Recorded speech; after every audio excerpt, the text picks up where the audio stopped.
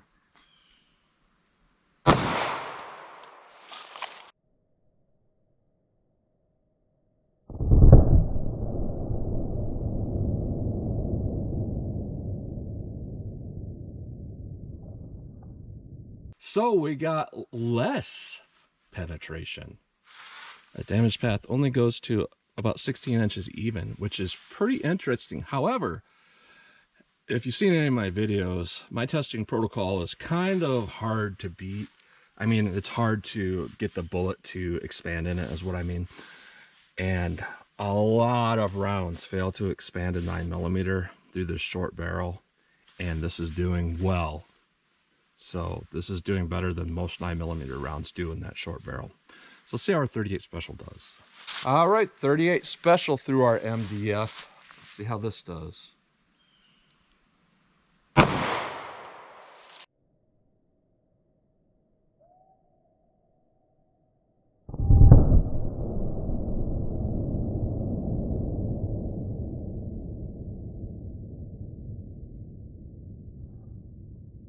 All right, so it appears that we did not get very good expansion going through this MDF, and wow, we're keyholing. Why we're keyholing, I don't know. It appears it hit that straight on. Let me run this just one more time through the MDF because I wasn't expecting to see that, and I want to see if it'll repeat that same thing. So I looked at the denim, and where the denim rips through the back, it does appear it's already starting to keyhole, which is interesting. Let me do it one more time. It might just be that round. Shoot a little bit lower.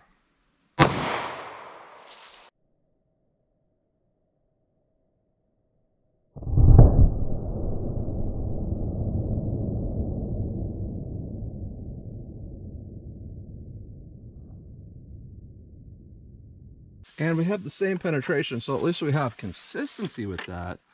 And it does kind of look like keyholing. Not as bad as that last one, but yeah, for some reason that just wants to do that when it leaves out of this short barrel.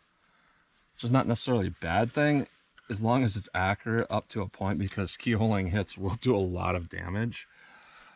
However, what we got for our penetration is only about 10 3/4 inches, which would, you know, only be about 12 3/4 without the MDF. So let's just do our plain clear ballistics shot, and we'll see how it compares.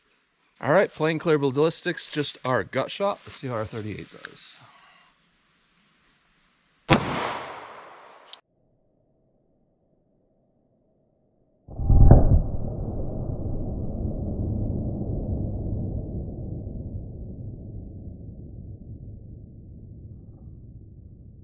All right, we didn't get expansion with that either. And what we're looking at for our penetration here, move this a little bit, but oh, we're at about 11 3/4, so we're not quite hitting our penetration out of the short barrel, and we're not getting expansion. You know, it's hard to tell for keyholing, but the bullet is backwards, and there's good damage and everything. It's just not as good as a short barreled round as the 9mm, but in our longer barrel, it seemed to do fine. So let's shoot from a little distance here, and we'll see how the accuracy of these rounds will do. All right, from 10 yards, I'm just going to pull up and do a couple point shots just to kind of see how they feel for me, because sometimes, you know, the recoil impulse and everything affects that kind of shooting. So knowing how these shoot, you know, you kind of keep a mental note of that, and that can sometimes help. So let me see what I can get with this 5-inch pistol. Again. All right, I'll aim center and mass, and I'll pop them off pretty quickly. I think I missed one. I kind of pulled that. However, you know, the shootability is really good, and I'm noticing that they sound about as quiet as those 38s. So 38 Special, let me try that.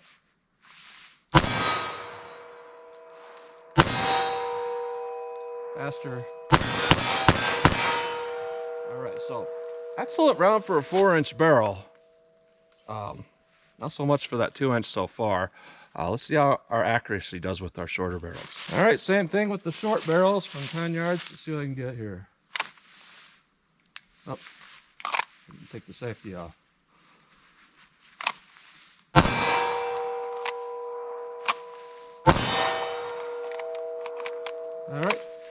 Aim on it, pop them off. Not bad. Snub nose, same thing.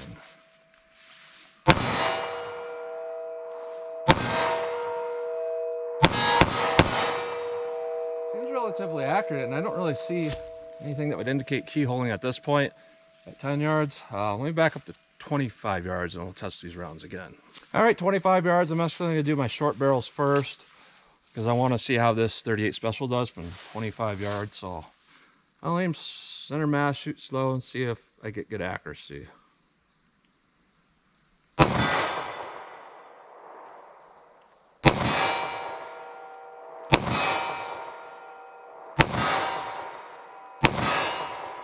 It's hard to tell. That first shot was my point of aim. It seemed to do fine, and then those other ones went a little bit higher. So let me shoot from this 25 yards with the 9mm. See what we get.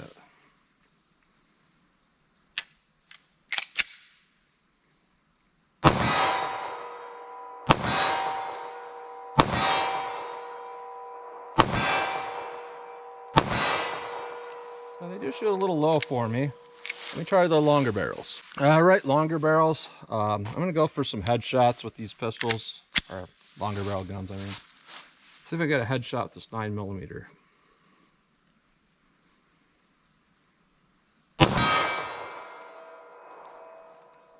A little high.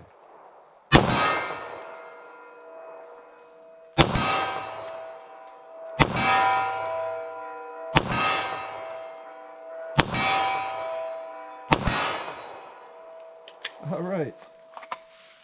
Same thing with the 38 Special. Go for some headshots.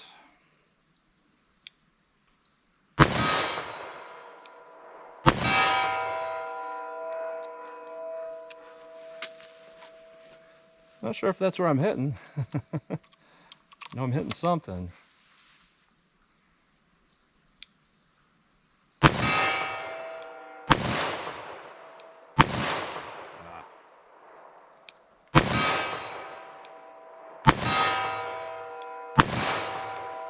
All right, so what I'm going to say about these rounds overall is in full-size handguns, both of them did excellent.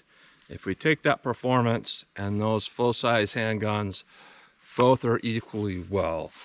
Our penetration's a little more with 9mm, and that's pretty much typical with 9mm versus 38 Special and hollow points that do expand.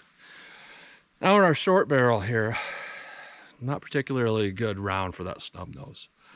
However, on the flip side of that, this is one of the better rounds for that short barrel 9mm, because short barrel, short barrel handgun, it's really hard to get a round to expand well in 9mm. And the fact that it's a 135 grain, so it's got some momentum there, that's really impressive for a 9mm to do that well in that short barrel. But that 38 Special, it's one of those weird things. It's kind of one of those things where you're thinking, well, how would it do in a 3-inch barrel? I don't particularly have a 3-inch barrel revolver, but that's a question that you might want to know, because doing so well in a 4-inch barrel and then going down to a 2-inch and not doing well at all, But that's what you get today. Hydra-Shok Deep, 38 Special, brand new round versus the 9mm. So as always, comment, share, and like, and thanks for watching.